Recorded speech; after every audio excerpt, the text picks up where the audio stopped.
Hi and welcome back.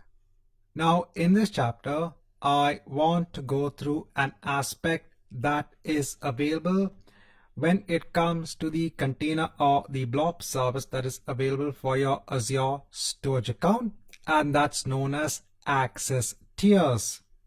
So if I go on to containers, if I go on to my data container that we created earlier on, so we have these two files in place, or these two objects. Now here you can see there is an access tier, that is the hot access tier, which is the default access tier that has been set for the storage account for these objects. Now what this means is that if these files are frequently accessed, then you would actually make sure that the access tier for these objects are the hot access tier. There are other access tiers that are also available when it comes to the blobs. So you also have the cool access tier and the archive access tier. So these tiers are all very important when it comes to reducing the storage cost. So for your Azure storage account, remember there is a storage cost for storing these objects. And when companies store large amounts of data, so there could be companies that could be storing millions of objects within a storage account. So at that point in time, the storage cost is very important.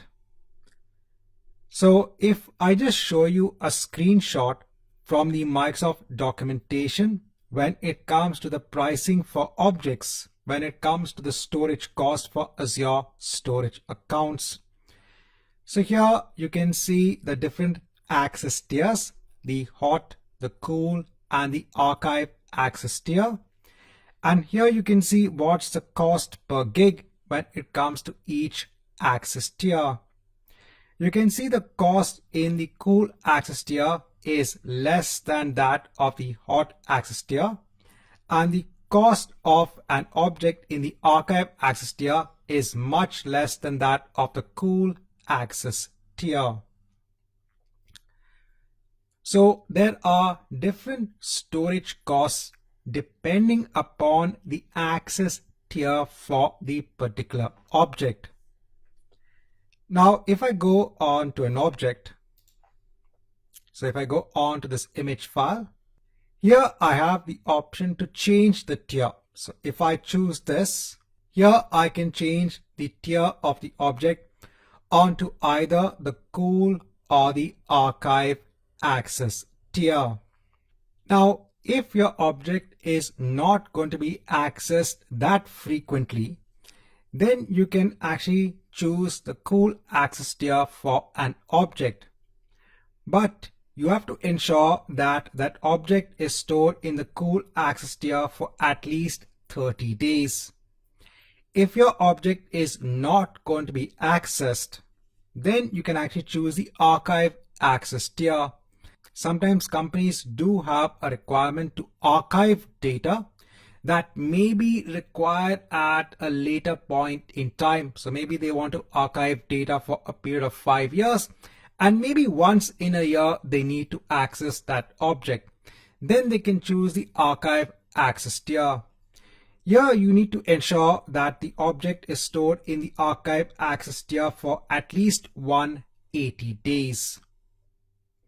Now when it comes to the archive access tier, so I could choose the archive access tier because this is the cheapest in terms of storage cost. But once you do this, here you can see very clearly it's telling you now that the blob is going to be inaccessible until it is rehydrated back onto the hot or the cool access tier, which could take several hours. So this is one of the biggest caveats. It's not actually a caveat, but it's a feature, because see, we are only using it for archiving purposes. So now when you change the access tier of this object onto the archive access tier, you will not be able to access this object. The only way is to perform a rehydration process, and that will take time. So here, if I choose the archive access tier and if I hit on save, so now if I go back onto my data container, here you can see that the access tier is now the archive access tier.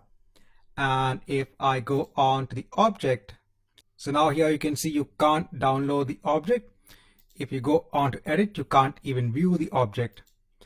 So now if you want to change the tier again, let's say you want to download the object, then you have to click on change tier. And here you have to choose either the hot or the cool access tier. If you choose the hot, there is a rehydrate priority. And now if you click on the save button, it will take time for the blob to be changed back onto the hot access tier. So in this chapter, I just want to go through the different access tiers when it comes to the blobs that can be stored in your storage accounts.